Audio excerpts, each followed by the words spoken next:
Hey, Chef Billy Parisi here, and welcome to another episode of This Month in Food.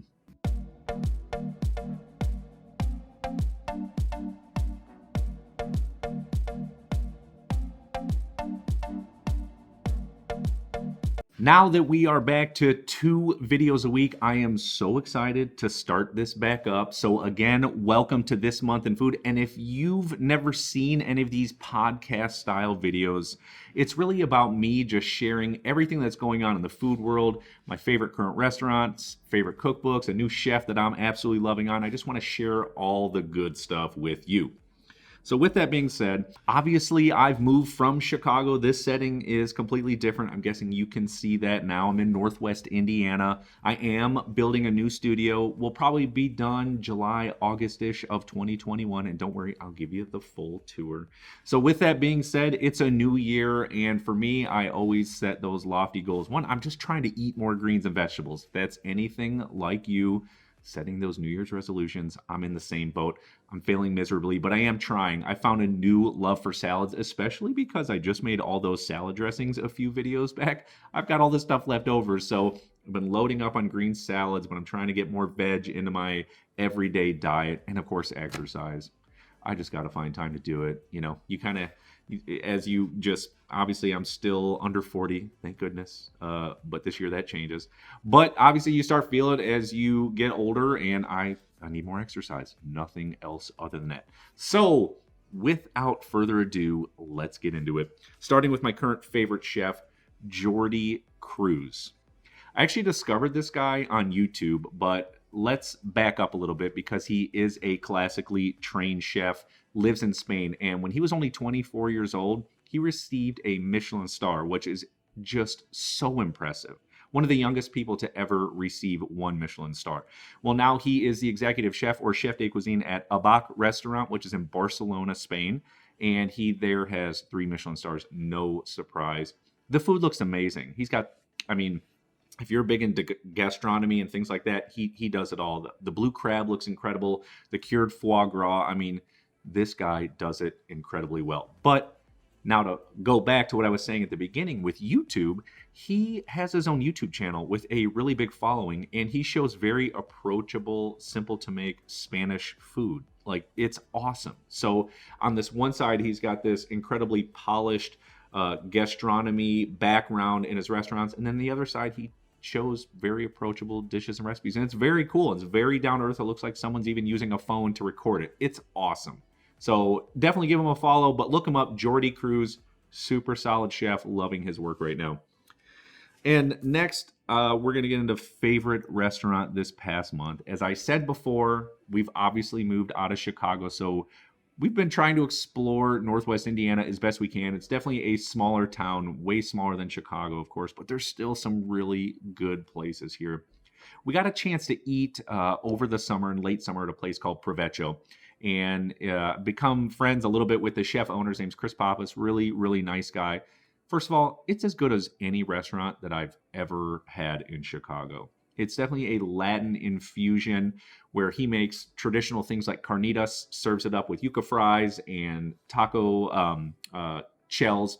And then he has a really cool like infusion piece with chorizo and wood-fired mussels with sofrito. So he combines classic flavors and modern flavors and puts them together. The food's awesome. I mean, it's just such a cool place. He does a really nice job. I know he owns a few other restaurants that I definitely have to check out, but all in all, great place. So if you're in the area, just happen to be driving through Northwest Indiana, come take a look. Sorry, got my tea here. Okay, food trends. So I've got 2 here. Usually I do 1, but I've got 2.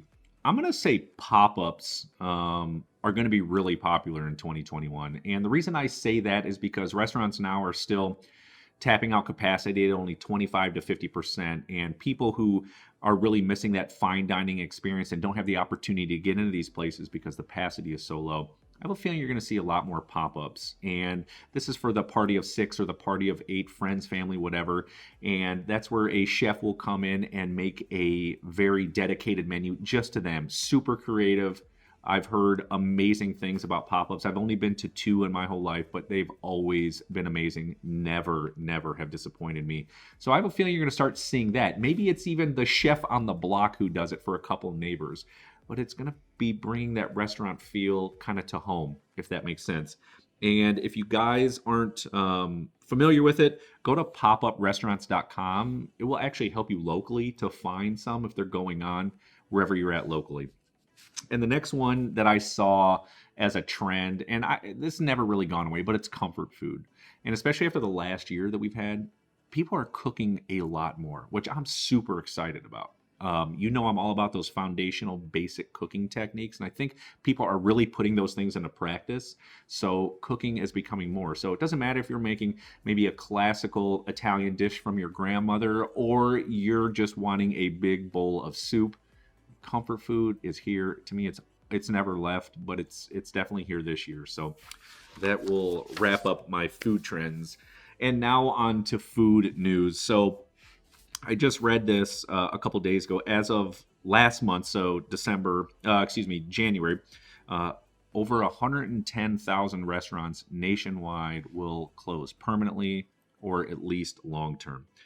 And growing up in the restaurant industry, this just it breaks my heart. It's definitely one of the hardest hit industries because of COVID, and the effects of that are we just don't know, exactly. I think when the dust settles a little bit and you go out to your favorite restaurant, maybe you haven't visited in a long time and it's not there anymore, I think we'll get a really clear picture of how hard everything's been hit. And it's just really sad. I don't know what else to say. I have friends that have lost restaurants, friends that have lost jobs at restaurants. So it's just a very tough thing to hear and to deal with, and personally, just me being tied to it, it's been a tough go. So, and like I tell you, even live on Facebook and YouTube, if you have the opportunity to support your local favorite restaurants, please do it. Even if it's just once every few weeks, once a month, whatever you can afford, definitely do it. These are small business owners just trying to feed families like you and I. So if you get the opportunity to do it, just incredible. 110,000 restaurants permanently closed or for long term. That's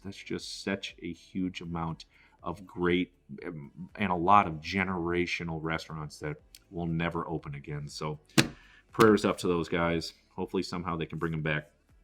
All right, 5 books to check out.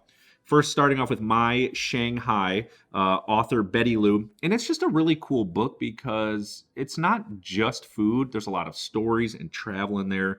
Photography is awesome. The recipes are amazing. And it's just a really, really solid book. My Shanghai, check it out. Next, the food of Oaxaca. So I think Oaxaca's always been famous for food, but with the obviously emergence of social media and everything, it's getting even more acclaim, and it definitely should. It's a hot spot right now for food in the culinary world, and the food in Oaxaca is so rich. Writer Enrique Olvera, he showcases classics and modern day favorites, and it's awesome. If you want to get into Mexican cuisine and you want to see see it from a heavy culinary standpoint, definitely check it out, or even just research Oaxaca food. I mean, there's just good stuff going on down there, and I'm super excited about it. The next one, The Book on Pie by Lisa Donovan. I mean, need I say more? It's a whole book about pies. And for me, I guess this is the first time I'm disclosing this, but pie is probably my favorite dessert. I like pie more than cake or ice cream. If it's a good pie in that crust, my goodness, there is nothing like it. Great book. If you love pie like me, check it out. Another cool book, In Bibi's Kitchen by Hawa Hassan. Hawa Hassan. She's a Somali chef, and she recreates generations old recipes from 8 different African countries. There's a lot of history in there. It's an absolutely beautiful book. And this is the fun part about cookbooks. This is why I love food so much. I mean, I know a little bit about a whole lot. I couldn't tell you the first thing probably about these 8 countries in Africa as it relates to their food and their culture. But cookbooks give you a little insight to that, and especially these generations old recipes, they're classic for a reason. And even though we may not see it firsthand, no matter what country you're in outside of Africa, these things exist, and it's so awesome. when these homemade from food from scratch, like I always say, it always tastes better, and it will always bring people around the table. It doesn't matter if you have a grievance around someone, especially a family member. Nothing brings people around the table faster than delicious food. And of course, a smile usually always ensues if it's good. So I just always encourage everyone, get out of your comfort zone, try a cookbook that has nothing to do with the United States or the traditional French, Italian. Try something new. There's so much history and so much good food out there. I love it. I just can't get enough. Okay, the last one, Charcoal by Josiah Citron and Joan Cinciulli. It's dedicated to all things grilling, much more creative, not your classic things. They teach you how to do veggies, meats. Just a really cool book. It's a couple years old, definitely worth it. So if you're a big griller, I definitely suggest checking out Charcoal. Okay, one show to watch. You know me, I'm a huge fan of Chef's Table ever since it came out a few years ago on Netflix. Just the way that it's shot, it's beautiful. It's beautiful. Well, recently, as a few months ago, they broke out a new season wrapped all around barbecue, and I love barbecue. Either you like barbecue or you're wrong, my friends. Barbecue is so good. And it's also beautifully shot. And I mean, a couple of the people in there, Tootsie Tomanats, I say that right, Tootsie Tomanats. She's down in Texas. Lennox Hasty from Sydney, Australia. Rodney Scott of Rodney Scott Barbecue in Charleston, South Carolina. The Tootsie story was just awesome. This really sweet 85-year-old woman who's at it every single day, doing that old school style barbecue of making coals and slow cooking it. It looks amazing. If I have friends down in Texas, so if I go down there, I'm telling you, I'm definitely hitting this place up.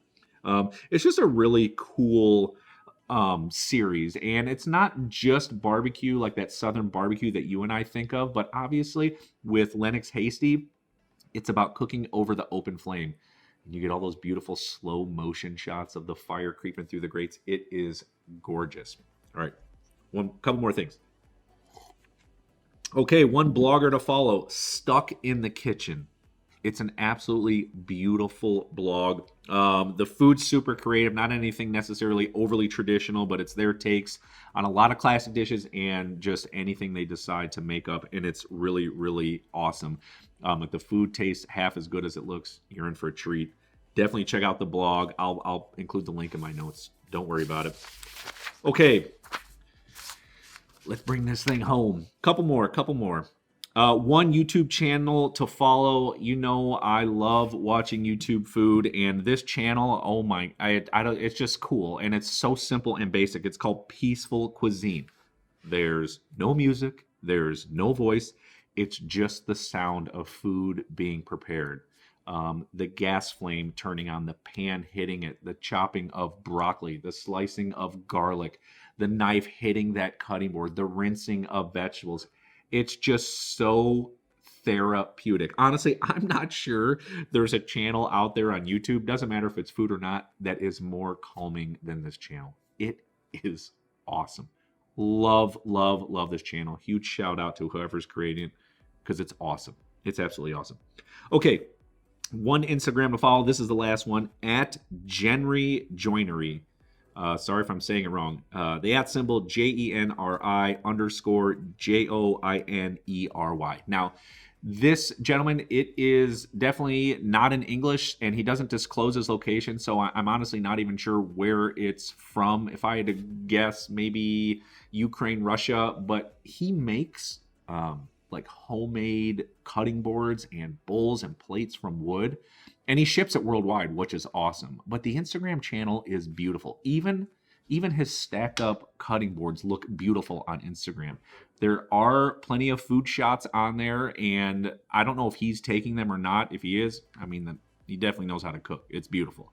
But it's just a really pretty Instagram channel, and love the food, love the cutting boards. You definitely get that rustic old school feel to it, and I just love it. I know I need to order a cutting board from him, but it's just a really neat Instagram.